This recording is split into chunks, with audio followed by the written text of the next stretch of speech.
8. External Sector Chapter 8.1. Introduction. External sector deals with a country's financial interactions with other nations via exports, imports, and capital flows. It also covers the dealings with the global financial and trading institutions. These channels of trade and capital flow accelerate the economic growth of a country. Economic features related to the external sector include foreign trade policy, balance of payment, convertibility of currency, foreign exchange rate, government schemes to promote exports and foreign investment, etc. 8.2. Foreign trade. Foreign trade refers to exchange of goods and services across international borders. Foreign trade contributes to economic development in a number of ways. In the modern world, no country can be self-sufficient in all aspects, thus, foreign trade becomes inevitable. Foreign trade allows for imports of capital goods, without which no process of development can start.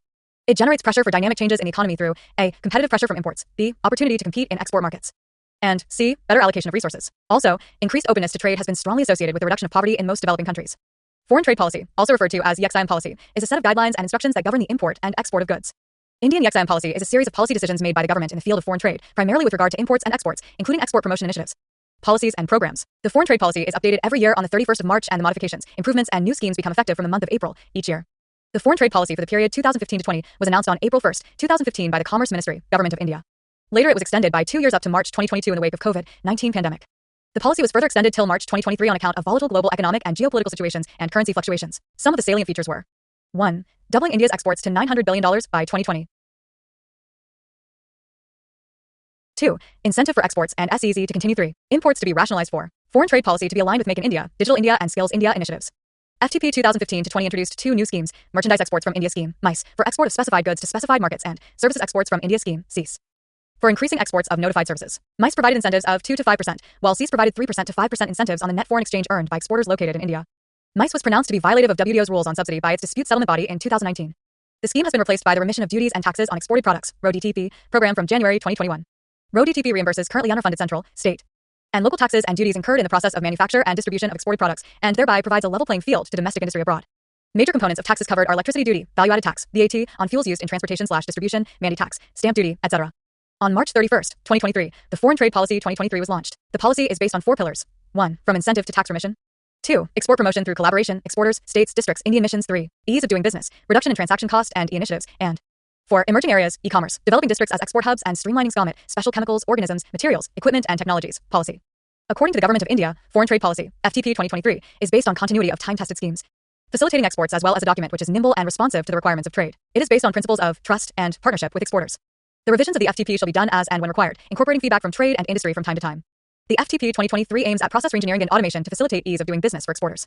It also focuses on emerging areas like dual-use high-end technology items under SCOMET, special chemicals, organisms, materials, equipment, and technologies, facilitating e-commerce export, collaborating with states and districts for export promotion. The FTP 2023 encourages recognition of new towns through Towns of Export Excellence Scheme and exporters through Status Holder Scheme. The policy is expected to facilitate exports by streamlining the popular advance authorization and EPSG schemes and enabling merchanting trade from India. The FTP 2023 is also introducing a on-time amnesty scheme for exporters to close the old pending authorizations and start afresh. 8.2.1 Foreign Trade of India.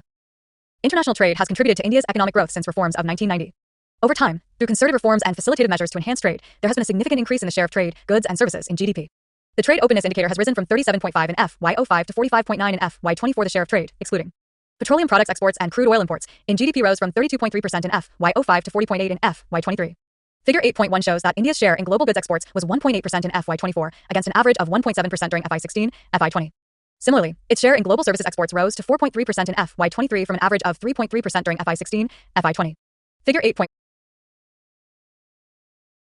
Overall export and import, figure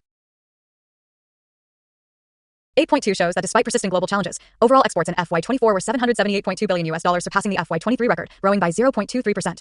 And overall imports in FY24 were $853.8 billion, which is a decline of 4.9% despite robust domestic demand. Merchandise trade performance. Figure 8.3 shows that merchandise exports and imports contracted in FY24 compared to FY23. The trend is visible from the image attached. India's services trade. Figure 8.4 shows trend in India's services exports and imports. Top export and import destinations. The USA remained India's top export destination, followed by UAE, while Netherlands emerged as the third largest. Figure 8.3. India's merchandise trade performance. Figure 8.4. Remarkable performance of India's services trade in the last 10 years. US, UAE, China, Russia, goods buyer, displacing China to the 4th position in 2022 to 23. Top 5 export destinations in FY 2023 to 24 were USA, UAE, Netherlands, China, Singapore. Top sources of imports in FY 2023 to 24 were the and Saudi Arabia. 8.3. Balance of payments. Year. Balance of payments is a record of all of the economic transactions of a country with the rest of the world over the course of it includes transactions in goods, services, and assets. It is a statistical record of the country's international economic balance of payment. Current account visibles investment loan banking capital invisibles trade of goods services FDI fill sovereign loan external commercial borrowing income transfers capital account. Figure 8.5. Balance of payment relationships. There are two main accounts in balance of payment, current account and capital account. 8.3.1. Current account. Current account is the record of trade in goods, services, and transfer payments between countries. Trade in services includes factor income and non-factor income transactions. Transfer payments consist of gifts, remittances, and grants. In addition, the current account also includes interest, dividend, and profit for servicing of capital transactions. 8.3 to 1 to 1. Balance on current account. Balance on current account has two components, balance of trade, bought, and balance on invisibles. Balance of trade, bought, is the difference between the value of exports and the value of imports of goods of a country in a given period of time. It is in balance when exports of goods are equal to the imports of goods. It is in surplus when a country is 1, 1, 2, 2, 2, 3, 3, 4, 4. Figure 8. Export is more than its import, and it is in deficit when imports are more than exports in a country. Balance of invisibles is the difference between the value of exports and the value of imports of invisibles of a country in a given period of time. Invisibles include services, transfers, and flows of income that take place between different countries. Services trade includes factor income, i.e. net international earnings on factors of production, like labor, land, and capital, and non-factor income, i.e. net sale of service products like shipping, banking, tourism, software services, etc. India's CAD narrowed to $23.2 billion, 0.7% of GDP, in FY24 from $67 billion, 2% of GDP, during the previous year. The improvement in CAD in FY24 is supported by the surplus in CAD recorded in Q4 of FY24 on the grounds of a decline in merchandise trade deficit, rising net services exports, and increasing remittances. 8.3.2. Capital account. Capital account records all international transactions of assets. It includes foreign direct investment, FDI, foreign institutional investment, FI, external commercial borrowing, ECBs, trade credit, NRI deposits, and other banking liabilities/assets. External assistance, multilateral and bilateral loans, also forms part of the capital account. Capital account also include funds held abroad, India's subscription to international institutions, quota payments to IMF, etc. It has to be noted that investment in financial instruments like shares in overseas markets is a part of capital account transactions, while dividend/profit earned on such instruments is a part of the current account. Purchase of assets is a debit item on the capital account. For example, if an Indian buys a UK car company, it enters capital account transactions as a debit item, as foreign exchange is flowing out of India. On the other hand, the sale of assets like 1, 1, 2, 2, 3, 3, 4, 4. Figure 8.7. Capital account balance, magnitude, and composition. The sale of shares of an Indian company to Japanese customers is a credit item on the capital account. In the capital account, there are two forms of transactions, private and government. FDI, FI, ECB, etc. are part of private transactions. Government transactions mostly include loans to and from foreign official agencies. 8 to 3 to 2 to 1. Balance on capital account. Capital account is in balance when capital inflows are equal to capital outflows. Capital account is in surplus when capital inflows are greater than capital outflows, whereas deficit in capital account arises when capital inflows are lesser than capital outflows. 8.3.3. Balance of payments, balancing surplus and deficit. A country that has a deficit in its current account, spending more than it receives from sales to the rest of the world, must finance it by selling assets or by borrowing abroad. Thus, any current account deficit must be financed by a capital account surplus, i.e., a net capital inflow. When a country is said to be in balance of payments equilibrium, i.e., current account plus capital account equals 0, the current account deficit is financed entirely by international lending or asset sale without any forex reserve movements. Alternatively, the country could use its reserves of foreign exchange to balance any deficit in its balance of payments, or it could absorb additional forex to balance any surplus in its balance of payment. It must be noted that ultimately balance of payment will always be 0. Deficit is financed from forex and surplus is absorbed into forex, thus BOP is always 0. BOP equals current account plus capital account equals 0. That is, the demand for foreign exchange is equal to its supply. Let us understand this with an example. India's current account balance in a given year is equals negative $30,000 USD. India's capital account balance in a given year is equals plus $40,000 USD. Error omission by RBI equals -100 USD. Overall balance net equals -30,000 plus 40,000 -100 equals plus $9,900 USD. Here, BOP is positive surplus. It means that there is net addition of dollars into the forex market. This makes rupee stronger. That ultimately hurts Indian exports. To prevent such an eventuality, RBI intervenes and reduces the supply of dollar by purchasing it. In this case, surplus value $9,900 from the market. This will increase the supply of rupee in the market, increasing the forex reserve of India, and restore the BOP equilibrium. Net BOP equals 0. If BOP is negative, deficit, supply of rupees is more than its demand, i.e., import is more than export. It will eventually make rupee weaker as compared to dollar. Here again, RBI intervenes by supplying dollar from its reserve in the market to achieve BOP equilibrium. In case of negative BOP, RBI supplies dollar in the market to achieve BOP equilibrium. It indicates decrease in RBI's forex reserve. If RBI does not have sufficient forex reserve to provide for a negative BOP, it results in a BOP crisis.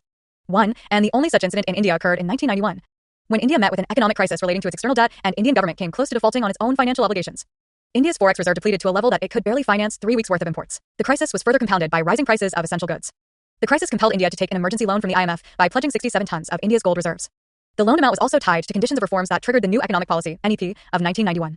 Some of the reforms that India undertook were devaluation of rupee by 22%, reduction of custom duty to a maximum of 30% from the erstwhile level of 130% for all goods, increase in excise duty by 20% to neutralize the loss of revenue due to custom cut, etc. The government initiated a variety of policies that fall under 3 heads, viz. Liberalization, privatization, and globalization. India's foreign exchange reserves stood at USD $532.7 billion as of end September 2022, covering 8.8 months of imports. As of end November 2022, India was the 6th largest foreign exchange reserves holder in the world according to the IMF. 8.3.4. The official settlements account. The official settlements account tracks the change in a country's liquid and non-liquid liabilities to international official holders, as well as the change in official reserve assets over the course of a year.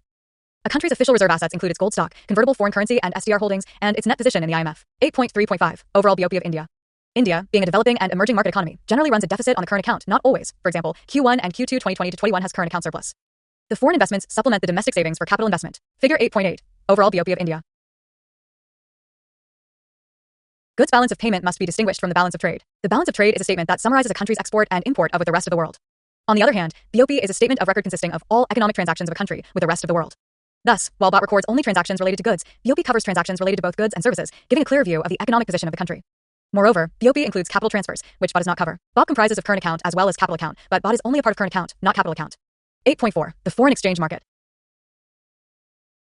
The market in which national currencies are traded is known as the foreign exchange market.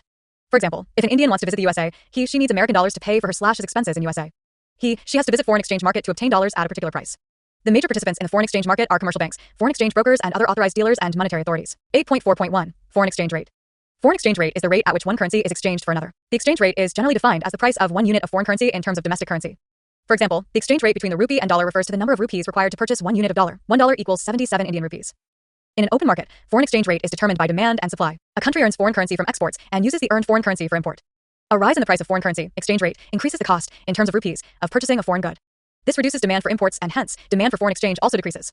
Similarly, a rise in the price of foreign currency reduces the foreigner's cost, in terms of USD, while purchasing products from India, assuming other factors remaining constant. This increases India's exports and hence, supply of foreign currency increases and exchange rate decreases. This way, demand and supply is matched at some exchange rate. This explanation is based on the assumption of a perfect market where demand and supply are the sole economic forces. Prices cannot be manipulated. And the government does not intervene in the market. 8.4.1.1 Fixed exchange rate, or pegged exchange rate. Under fixed or pegged exchange rates, all exchange rates are determined by the monetary authority. The government or the monetary authority has the power to set the exchange rate by regulation or currency market interventions. These predetermined rates are prescribed to ensure stability in foreign trade and capital movements. To ensure necessary equilibrium, the government buys foreign currency when the exchange rate declines and sells foreign currency when the rate increases. For this, the government has to maintain large reserves of foreign currencies. In this system, the government can tie the value of the currency to the value of another currency, known as pegging, or it can be fixed in terms of gold or a basket of currencies at parity value or parity price. 8.4.1.2 Flexible, fluctuating, floating exchange rate.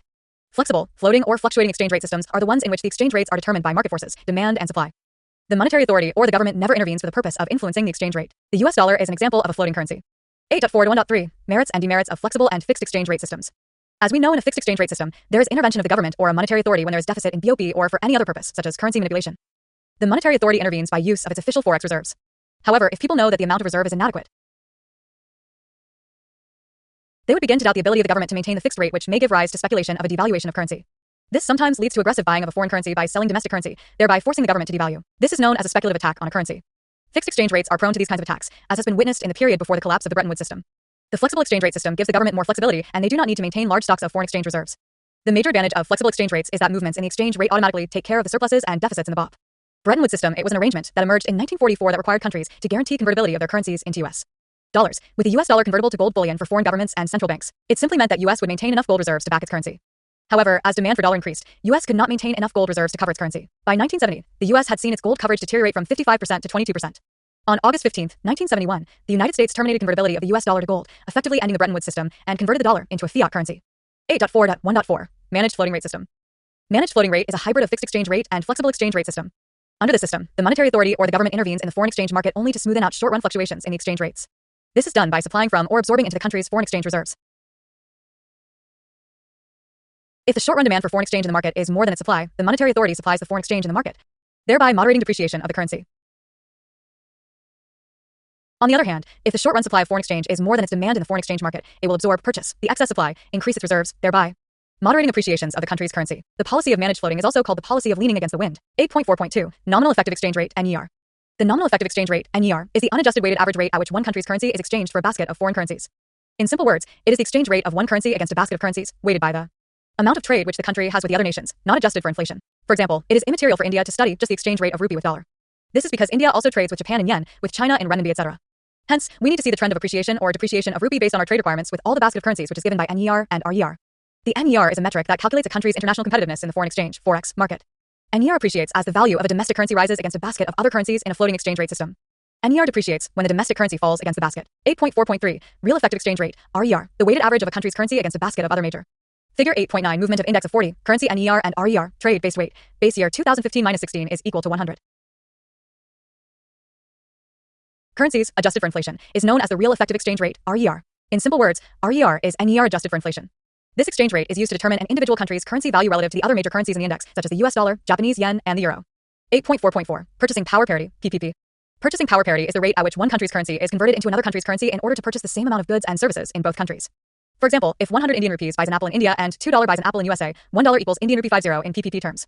The PPP exchange rates are constructed to ensure that the same quantity of goods and services are priced equivalently across countries. PPP exchange rates are used to convert the national poverty lines in countries across the world to determine the global poverty line. International Comparison Program, ICP. It is the largest worldwide data collection initiative under the guidance of the UN Statistical Commission, UNSC. Under the International Comparison Program, ICP, the World Bank has published new purchasing power parities, PPPs, for reference year 2017, that account for variations in the cost of living across economies. India and ICP. India has participated in almost all ICP rounds since its inception in 1970. In 2017, India maintained and strengthened its status as the world's third largest economy based on PPP. The purchasing power parities of the Indian rupee per US dollars at the GDP level have increased to 20.65 in 2017 from 15.55 in 2011. The Price Level Index, PLI, which compares the price levels in different economies by measuring the ratio of PPP to market exchange rate, increased to 47.55 in 2017 from 42.99 in 2011. 8.5. Exchange rate management in India. Since independence, India's exchange rate system has evolved from a par value system, gold-backed, till 1971, to pegged value system between 1971 to 1993, and finally, to the current market-determined exchange rate regime in 1993. In 1971, Indian rupee was pegged to the US dollar and to the UK pound sterling. From 1975 to 1992, Indian rupee was delinked from pound sterling and pegged to a basket of currencies of India's major trading partners. During this period, RBI determined the exchange rate within a nominal band of plus or minus 5% of weighted basket of currencies. 8.5.1 Liberalized Exchange Rate Management System, LERMS. LERMS was announced in 1992 to 93 budget. Under LERMS, rupee became partly convertible and a dual exchange rate was developed. Dual exchange rate meant that 40% of foreign exchange earnings of exporters were to be surrendered at the official rate, and the remaining 60% were to be converted at a market-determined rate. The foreign exchange surrendered at the official rate was used for import of essential items, such as crude oil, fertilizers, life-saving drug, etc., while remaining foreign exchange converted at market rate was used for other imports. As official exchange rate was lower than market exchange rate, it effectively taxed the exports for bulk imports of the government. This mechanism made sure that there was no sudden instability in the external sector of India. 8.5.2 Market-based exchange rate regime, 1993 till present. Before introducing market-based exchange rate, LERMS was introduced as a transitional mechanism to provide stability during the crisis period. Once stability was achieved, India moved from the LERMS system to a full-fledged market-determined exchange rate system. As a consequence, the dual exchange rate, 60-40 ratio, was eliminated, system of floating exchange rate was adopted, and exchange rate has been dictated by the market since 1993. However, RBI intervenes by buying or selling foreign currency to ensure stability of exchange rate, cushion economic shocks, curb speculations and manipulation in the forex market, and preserve adequate forex reserves. This system is also known as managed floating exchange rate or dirty float, as opposed to free float or clean float. 8.6 Convertibility of currency. Convertibility of currency represents the ease with which domestic currency can be converted into foreign currency or vice versa at prevailing market price. Currency convertibility is extremely important for international commerce. When a currency is inconvertible, it poses a barrier to trade with foreigners who have no need for the domestic currency. Figure 8.10 Exchange rate of Indian rupee vis US dollar 8.6.1 Convertibility of the rupee. On the basis of component of balance of payment, convertibility of rupee has two segments. First, convertibility of rupee on current account and convertibility of rupee on capital account. Convertibility of rupee full current account, convertibility partial capital account, convertibility figure 8.11. Convertibility of rupee 8.601. Current account convertibility of rupee. Current account convertibility refers to the freedom to convert rupees into a foreign currency and vice versa, without facing any restrictions for transactions related to current account, i.e., exports and imports of goods and services, factor income, and unilateral transfers. India has full convertibility of rupee on current account. It means all current account transactions in India with all other countries, with regard to trade in merchandise or service such as education, travel, medical expenses, etc., and invisible such as remittances are met through full convertibility of the rupee into other foreign currencies. The rupee can be used to buy another currency, and other currencies can buy Indian rupee without limit. Full current account convertibility of rupee was adopted by RBI in August 1994. 8.601.2 Capital account convertibility of rupee. Capital account convertibility refers to the simplicity and freedom to convert domestic currency into some other foreign currency, such as the US dollar, pound, sterling, or euro, and vice versa for transactions related to capital account, i.e., net change in foreign assets and liabilities held by a country. After the recommendation of SS Terrapore Committee, 1997, on capital account convertibility, India is moving in the direction of allowing full capital account convertibility. But at present, India has partial convertibility of rupee on capital account subject to various limits and restrictions. Some of the recent moves taken by India towards increasing capital account convertibility are A. Increasing the foreign portfolio investment limits in the Indian debt market. B. Introducing the fully accessible route, FAR, through which non-residents can invest in specified government securities without any restrictions. C. The easing of the external commercial borrowing framework by relaxing end-user restrictions. Inward FDI is allowed in most sectors, and outbound FDI by Indian incorporated entities is allowed as a multiple of their net worth. Changes in exchange rates. Determined by authorities, government or central bank, market determined. Devaluation of currency under a fixed exchange rate regime. Devaluation is the official reduction in the value of a country's currency. In simple terms, it's the process by which the monetary authority formally reduces the exchange rate with respect to other currencies. Few effects of devaluation are cheaper exports, costly imports, aggregate demand increase, and improvement in the current account. Depreciation of a currency occurs by forces of demand and supply in a country having a floating exchange rate system. The loss in value of a country's currency in comparison to one or more international reference currencies is known as currency depreciation. In depreciation, the purchasing power of currency falls as compared to another country's currency. Even though in both depreciation as well as devaluation, the value of currency is lowered, devaluation is very different from depreciation. Devaluation is done at time to time by the government or the monetary authority established by the government, while depreciation happens due to market forces on a continuous basis. Devaluation is an aspect of a fixed exchange rate system, and depreciation concerns a floating exchange rate system. Revaluation of currency. A revaluation is a measured increase in a country's official exchange rate compared to a predetermined baseline. Wage rates, gold prices, or the value of a foreign currency may all be used as a baseline. Such decisions for increasing the value of the currency are usually taken by the government in a fixed exchange rate system. Devaluation is a type of revaluation of currency through a downward adjustment. Appreciation of currency. A rise in the value of one currency in comparison to another is known as currency appreciation. Currency appreciation happens in a floating exchange rate system. Appreciation of currency leads to rise in export cost and decline in import cost. Currency manipulation/currency war. Currency manipulation happens when governments try to artificially tweak the exchange rate to gain an unfair advantage in trade. It occurs when countries deliberately influence the exchange rates by lowering the value of its currency to gain cost competitiveness in international trade. For example, USA declared China as a currency manipulator when it allowed the yuan to suddenly depreciate relative to the dollar. Why do countries manipulate currency? When the currency's value is less, it makes exports cheaper because value to exported goods comes down in dollar terms, or any other foreign currency.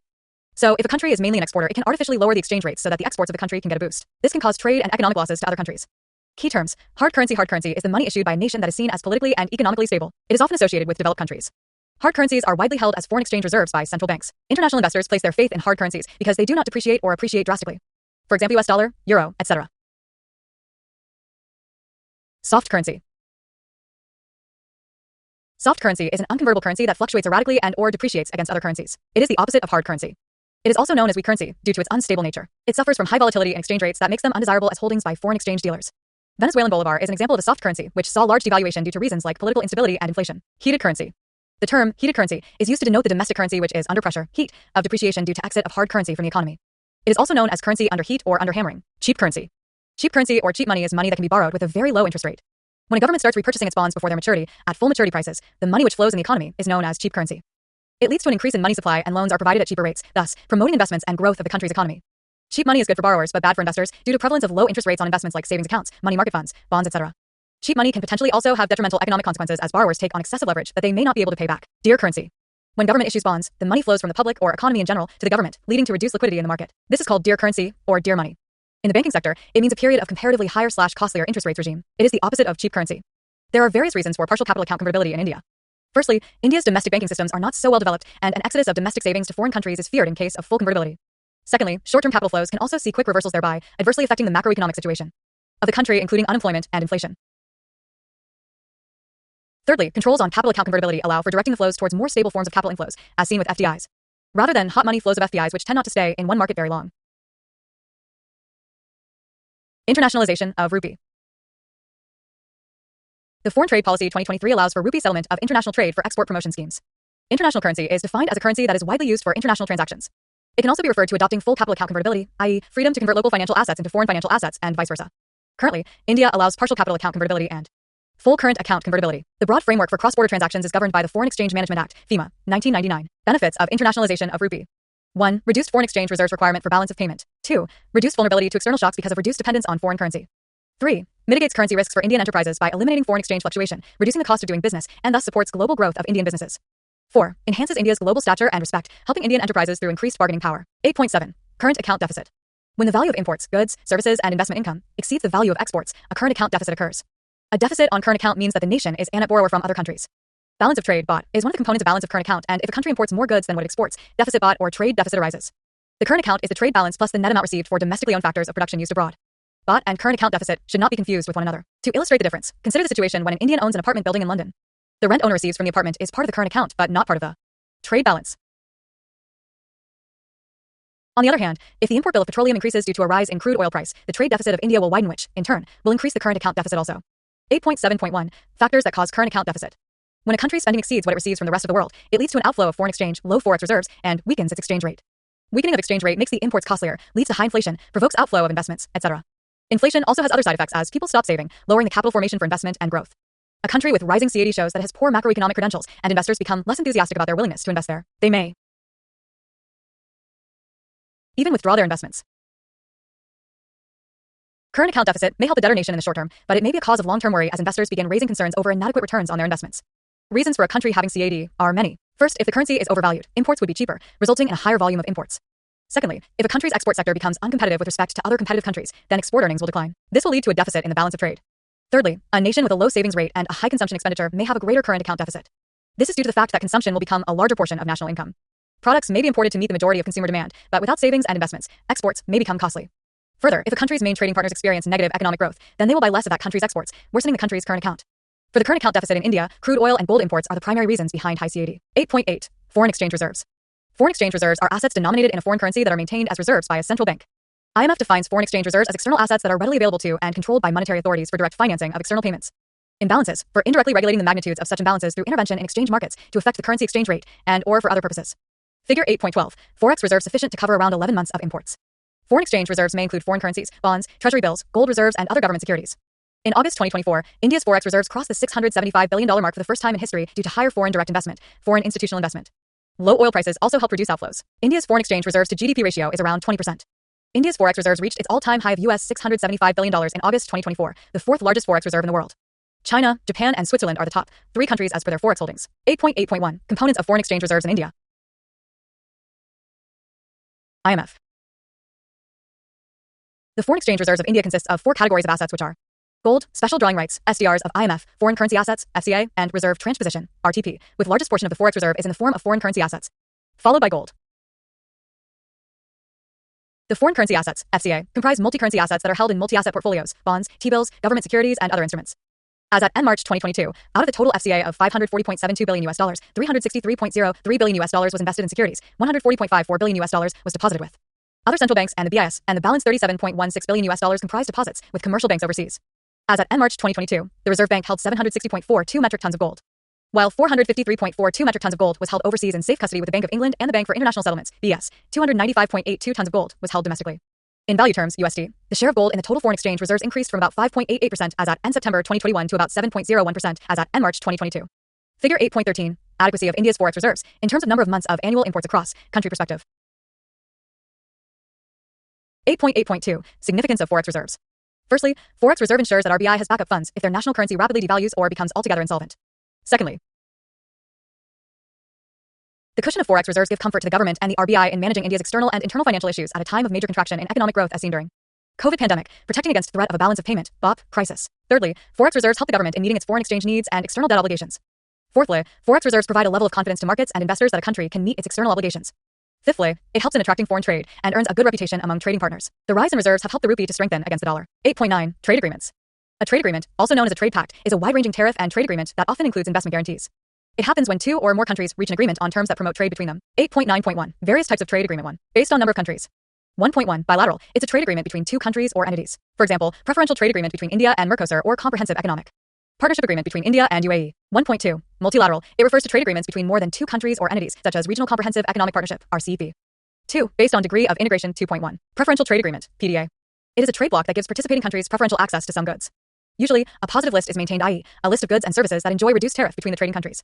This is accomplished by lowering tariffs on select goods rather than fully eliminating tariffs for all products. A trade agreement may be used to create a PDA. It's the first step in the process of economic integration. For example, the Asia-Pacific Preferential Trade Agreement, or APTA, which was signed in 1975 as the Bangkok Agreement and is the only trade agreement between India and China. 2.2. Free Trade Agreement, FTA.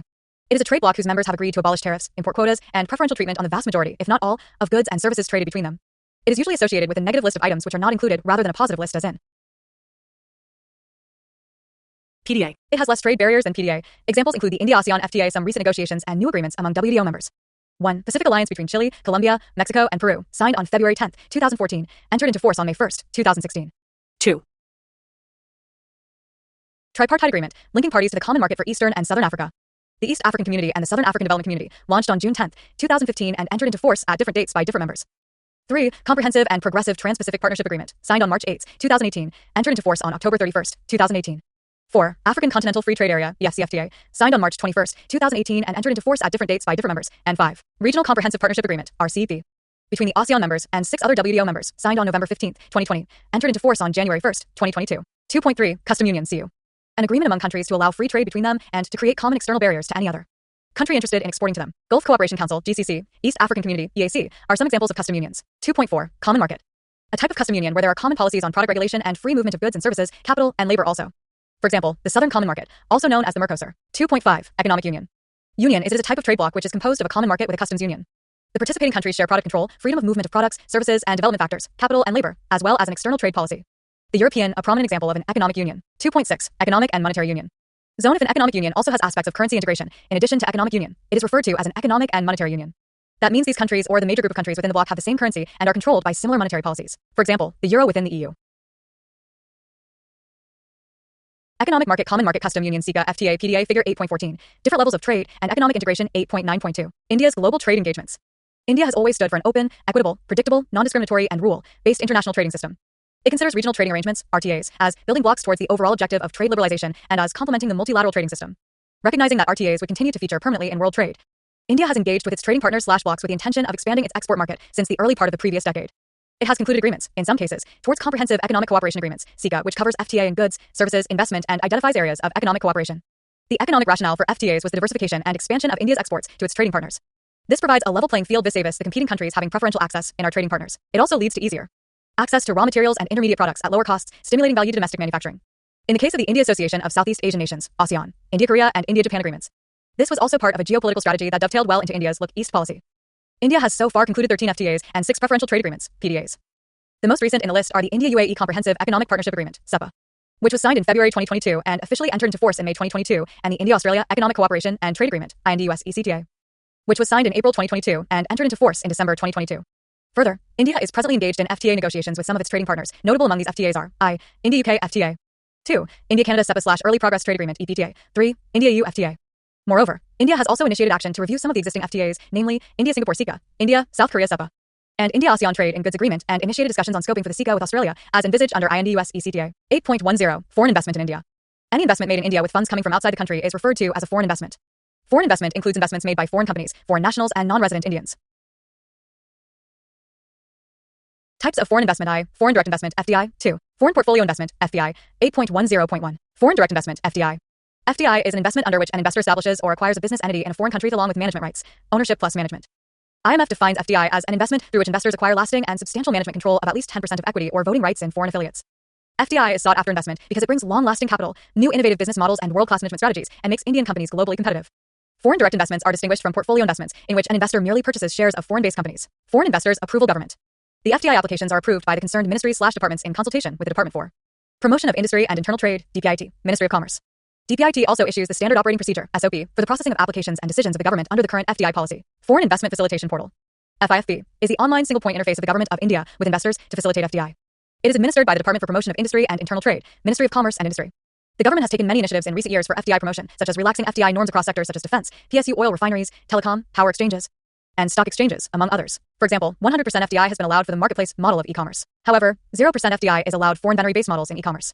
In 2019, the central government amended FDI policy 2017 to permit 100% FDI under automatic route in coal mining activities. Production Linked Incentive Scheme, PLI, for large-scale electronics manufacturing has been notified for attracting foreign investment. 100% automatic route category are agriculture and animal husbandry, air, transport services, non-scheduled and other services under civil aviation sector, automobiles, biotechnology, greenfield. Broadcast content services, uplinking and downlinking of TV channels, broadcasting carriage services, asset reconstruction companies, tourism and hospitality, white label ATM operations, e-commerce activities, petroleum and natural gas, pharmaceuticals, etc. Sectors where FDI is prohibited, lottery business including government/private lottery, online lotteries, etc., chit funds, trading in transferable development rights, TDR. Manufacturing of cigars, cheroots, cigarillos, and cigarettes, tobacco or tobacco substitutes, gambling and betting including casinos, nitty company. Real estate business or construction of farmhouses. Sectors not open to private sector investments, atomic energy, railway operations, other than permitted activities under the consolidated FDI policy. Net FDI inflows stood at $44.1 billion during FY24 against net outflows in the preceding 2 years. Net FDI inflows, however, witnessed moderation largely as a part of the global phenomenon of declining FDI flows on account of increased skepticism. Net FDI inflows to India declined from $42.0 billion during FY23 to $26.5 billion in FY24. FDI inflows can be divided into physical and digital for further analysis. Physical FDI includes sectors such as automobiles, pharmaceuticals, and construction, while digital FDI includes computer services, telecommunications, consultancy services, and information and broadcasting. A few years ago, FY14, physical FDI was about 3 times the value of digital FDI. Owing to a rise in foreign investment in sectors such as software and hardware, consultancy services, and telecommunications, among others, digital FDI witnessed an increase. Coupled with a relative decline in physical FDI. Figure 8.15, share of physical and digital FDI in total FDI. Mauritius, 25%, Singapore, 23%, USA, 9%, Netherlands, 7%, and Japan, 6%, emerged as top 5 countries for FDI equity inflows into India FY 2023 to 24. Top 5 sectors receiving highest FDI equity inflow during FY 2023 to 24 services sector, finance, banking, insurance, non-fin/business, outsourcing, R&D, courier, tech 810 Components of FDI. FDI has 3 components: equity capital, reinvested earnings, and intercompany loans. Equity capital is the foreign direct investor's purchase of shares of an enterprise in a country other than its own. Reinvested earnings comprise the direct investor's share, in proportion to direct equity participation, of earnings not distributed as dividends by affiliates, or earnings not remitted to the direct investor. Such retained profits by affiliates are reinvested. Intercompany loans or intercompany debt transactions refer to short or long-term borrowing and lending of funds between direct investors, parent enterprises, and affiliate enterprises. 8.10.1.2 New changes in FDI policy in 2020.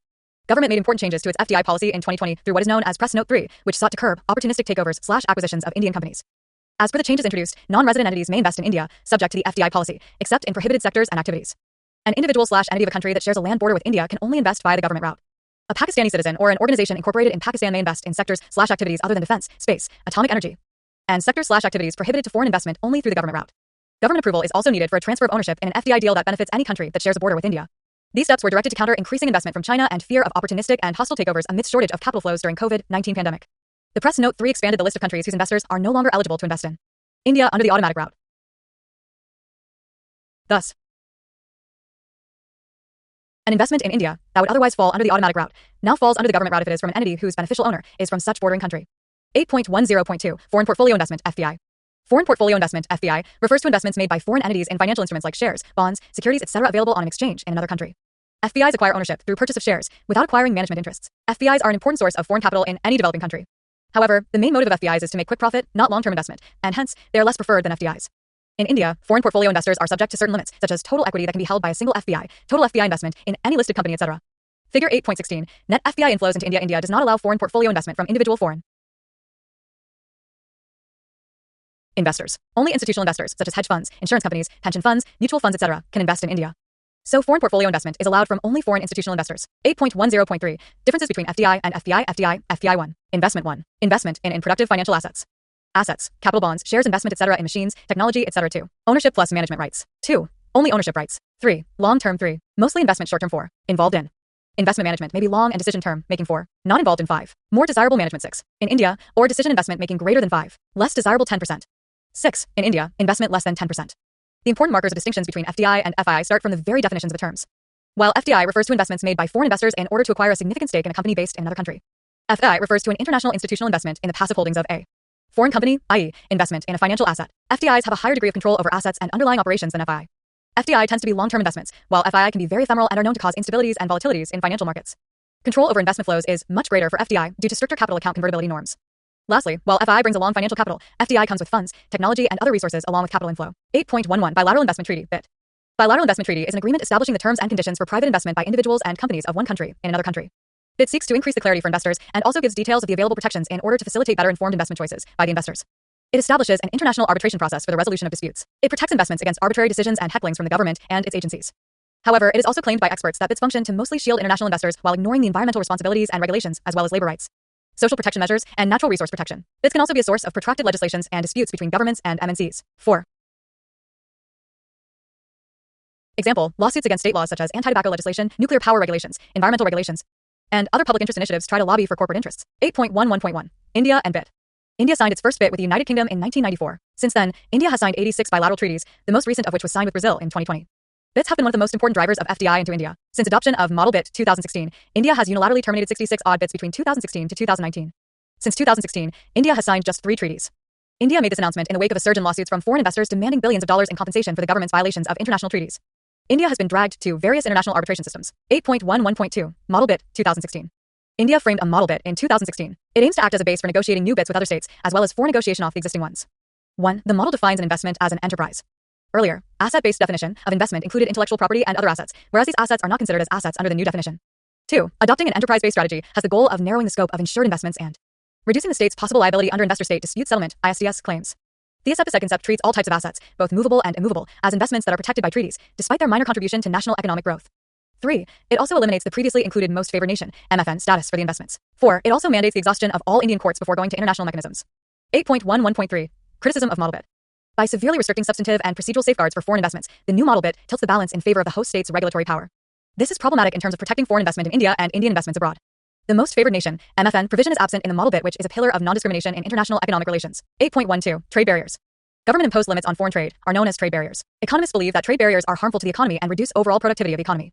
Competitive protectionism is thought to be among the reasons for a rising wave of deglobalization. Trade, jobs, innovations, and research are likely to decrease in the deglobalized world.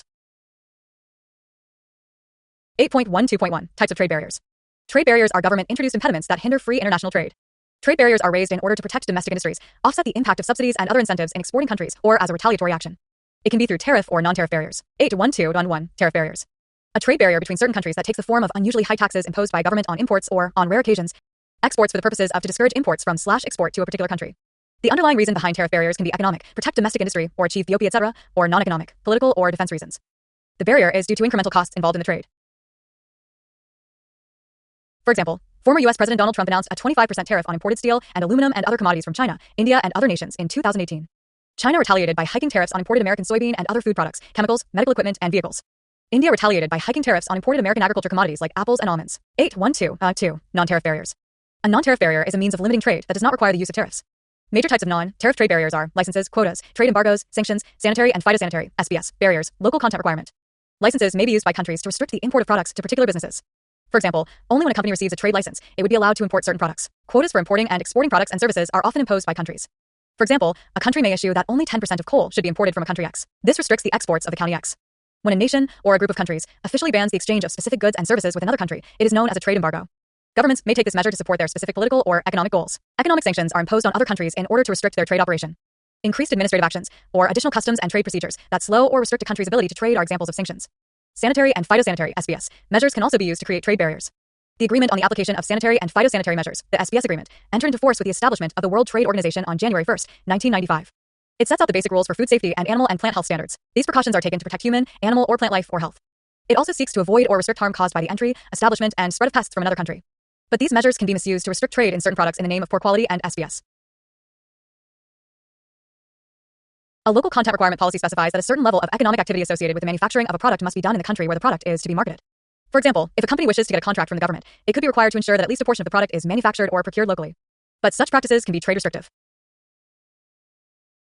The domestic content requirement under Jawaharlal Nehru National Solar Mission (JNSM) was challenged in WTO on these grounds, as the scheme was about utilizing the domestically manufactured solar modules and cells for solar projects in India set up under JNSM. 8.13. Government policies to promote exports.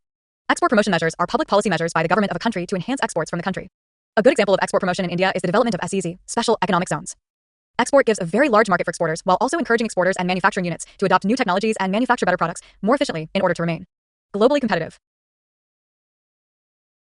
Over the years, India has taken several initiatives for export promotion ranging from assisting exporters by providing incentives, easing the process of certification, licensing, etc., improving the logistics sector, to signing free trade agreements for easier access to exported goods in foreign markets. Some of these important initiatives include 8.13.1 Special Economic Zone (SEZs).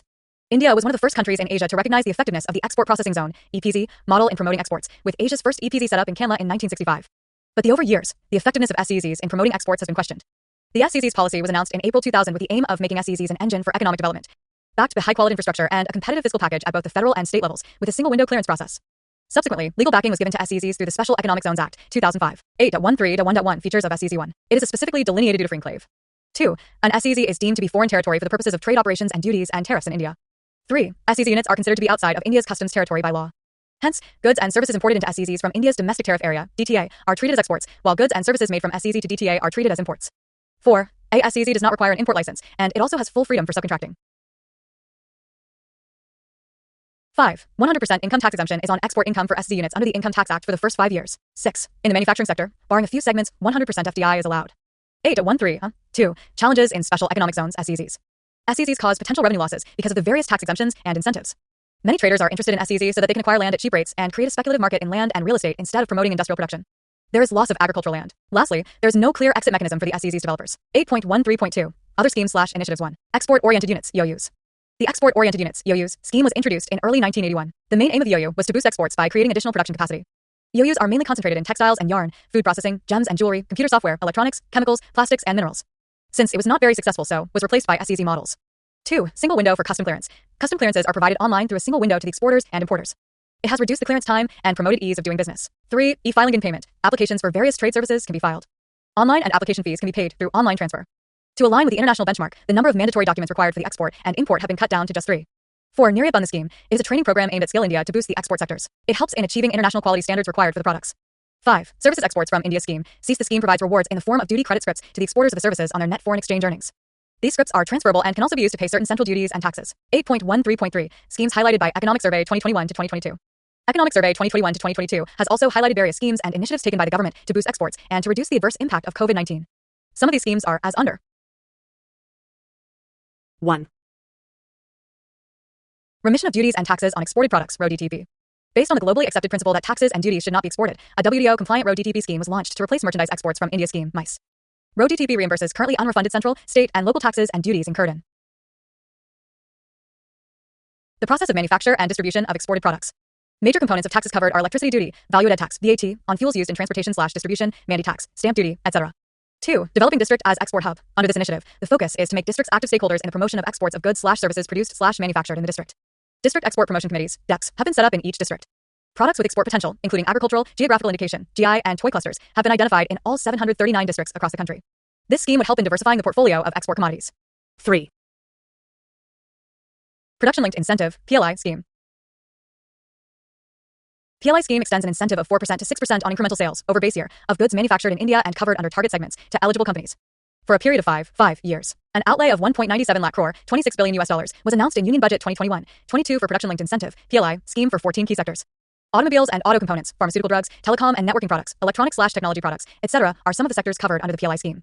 4. Export Credit Guarantee Corporation of India Limited (EastGC) provides insurance cover to banks against risks in export credit lending to the exporter borrowers. Government has approved capital infusion of 400 crore to EastGC Limited over a period of 5 years, i.e. from 2021 to 2022 to 2025 to 2026. 5. Export Promotion Capital Goods (EPCG) scheme allows exporters to import capital goods, except certain specified items under the scheme, for pre-production, production, and post-production at zero custom duty. In order to increase procurement of capital goods from indigenous manufacturers under the EPCG scheme, the government has reduced specific export obligations from 90% to 75% of the normal export obligation. 6. The export promotion schemes such as Trade Infrastructure for Export Scheme, TIES, Market Access Initiatives, MAI, Special Economic Zone, SEZ, scheme, Emergency Credit Line Guarantee Scheme, ECLGS, and Advanced Authorization Scheme continue to provide support to trade infrastructure and marketing. 8.13.4. Other schemes highlighted by Economic Survey 2022 to 2023. Some of the specific schemes of the government which have and are facilitating and encouraging exports are as follows. 1. Focus on agricultural products. India's agricultural exports achieved the highest ever export in FY22, reaching $37.8 billion, and continue to perform well in FY23 with exports of USD.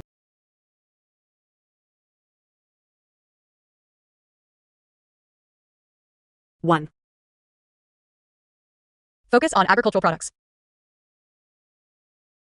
India's agricultural exports achieved the highest ever export in FY22, reaching $37.8 billion, and it continued to perform well in FY23 with exports of $26.8 billion during April-November 2022. Backed by an effective agriculture export policy. Proactive support of export promotion agencies including Export Inspection Council, Plantation Boards, and Agricultural and Processed Food Products Export Development Authority, APIDA. And export facilitating measures like online issuance of certificates required for exports, aided growth of agricultural exports. Regular promotions were organized for agricultural products through participation in trade fairs and special events in association with the Indian missions.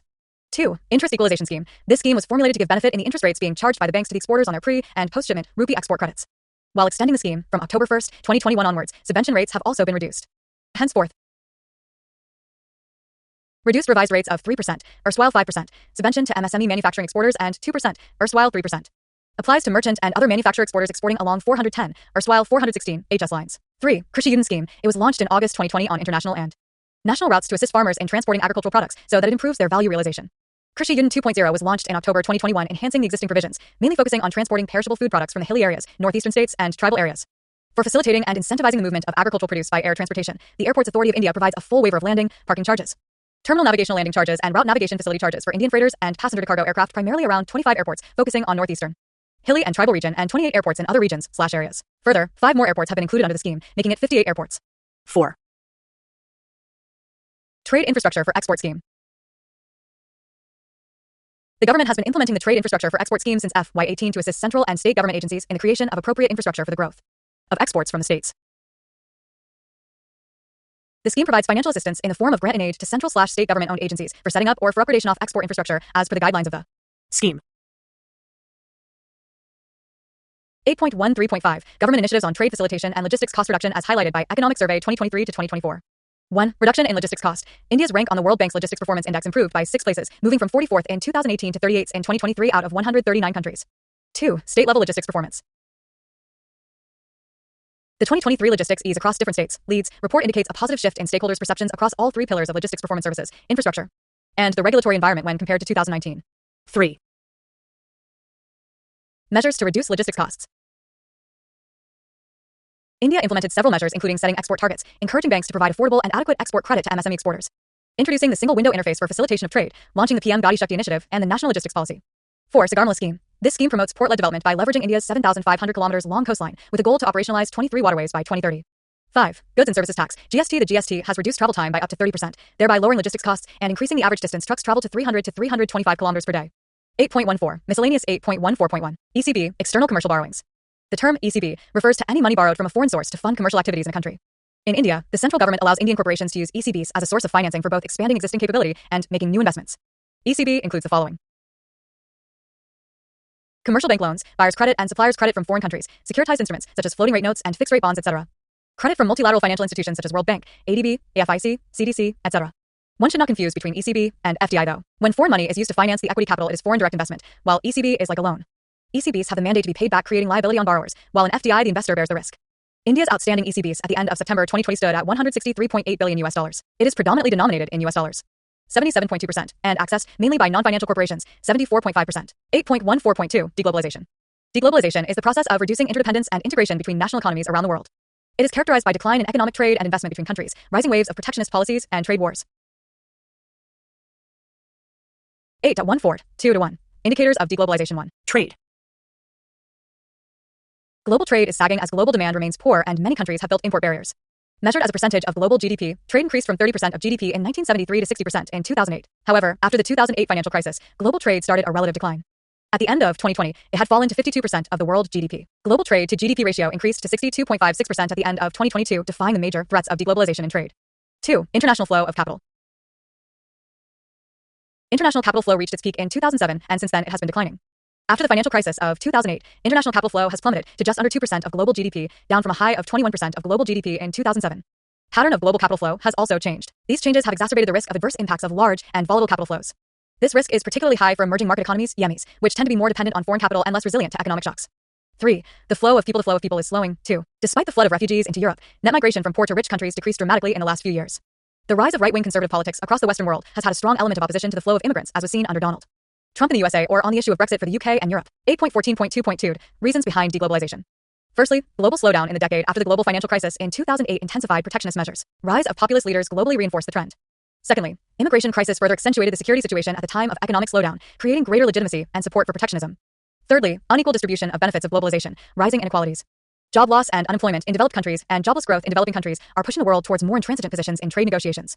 Fourthly, MNCs across the countries and workers from developing countries benefited the most from the forward march of globalization, leading to the perception that workers from developing countries have stolen jobs from developed countries. This led to demands for stricter visa regimes and relocation of industries. 8.14.3. Countervailing duties. If a foreign country attempts to subsidize the goods being exported by them so that it causes domestic production in other countries to suffer, countervailing duties can be applied on imports. Excessive domestic subsidies creates a shift in domestic demand towards cheaper imported goods rather than domestic goods. Countervailing measures impose additional tariffs on such imported goods. This raises the price of these goods and domestic goods again being equally competitive and attractive. For example, export subsidies given by the Chinese government on electronics products can make the Chinese electronics item price low in the Indian market. This can be a disadvantage for the competing Indian products. To overcome this situation, Government of India can impose a countervailing duty on Chinese imports. 8.14.4. Anti-dumping duty. If a company exports a product at a price lower than the price it normally charges on its own home market, it is said to be dumping the product. Anti-dumping duty is a protectionist tariff on such products. The WTO agreement, GATT, allows governments to act against dumping where there is genuine material injury to the competing domestic industry. 8.14.5. Rules of origin, RO. RO are the criteria prescribed to determine national origin of an imported product in a country. Under this, a country that has signed an FTA with India cannot dump goods from some third country in Indian market by just putting a label on it. It must undertake a prescribed value addition in that product to export to India. Under the Customs Administration of Rules of Origin under Trade Agreements, Rules, 2020, CARATAR. Importers need to furnish proof of 35% value addition in goods from country of origin to claim duty concession under FTAs. CARATAR are aimed at plugging duty evasion through routing exports to India under FTAs. The Central Board of Indirect Taxes and Customs, CBIC, stated that in case of conflict between Customs Administration of Rules of Origin under Trade Agreements, Rules, 2020, CARATAR, and RO, under FTA, provision of FTA or its RO shall prevail. 8.14.6. Reverse flipping. Economic Survey 2022-23 states that startups are exploring reverse flipping. Flipping is the process of transferring entire ownership of an Indian company to an overseas entity. It is generally accompanied by a transfer of all intellectual property and data owned by an Indian company, effectively transforming an Indian company into a 100% subsidiary of a foreign entity. Reverse flipping is the process of shifting the domicile of those companies back to India, who flipped earlier.